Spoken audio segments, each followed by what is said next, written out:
So one thing that I noticed about the play that I thought was very interesting was how they interviewed the people and found out what they thought about the town before and after the murder.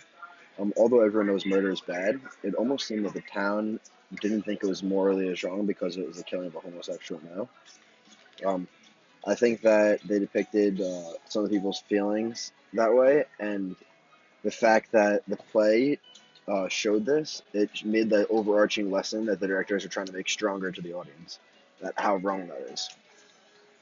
For question two, um, the values, I thought I was concerned how the townspeople thought that these two boys that killed the homosexual male was a good kid before it happened, and the fact that they could blend in and make themselves seem like a good kid was before they committed such an evil and heinous crime.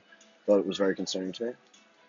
A perspective that I thought was interesting was how the father didn't want these kids to be sentenced to death, rather have them spend their life in prison. I thought that this was interesting because it can be looked at in two ways. Either one, the father didn't want two wrongs to make a right, or the second way was that he wanted to see the boys suffer in jail.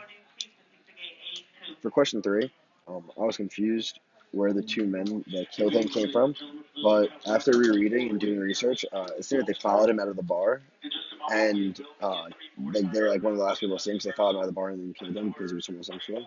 And it makes a lot more sense now after reading and doing research. I think the town of Lamara, question four, is depicted as like an old-fashioned town. It has like different values from right and wrong. I feel that homosexuality is tolerated in Lamara, but not accepted. This is expressed through like the interviews alone in Act One. I think that the Tectonic Theater Project wants us to walk away knowing that everyone should be treated equally and there should be no discrimination anywhere, because any discrimination is wrong. I do not think that Lamari could happen in Columbus or anywhere in the United States just because, like, present day, like 2019, like, how everyone treats that and, like, how everyone knows that's wrong and, like, we've, like, really grown as a nation that way. Question five.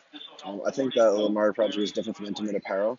The elements of the act play and the elements of act play, because like the structure itself, the play is spaced out throughout a long period of time.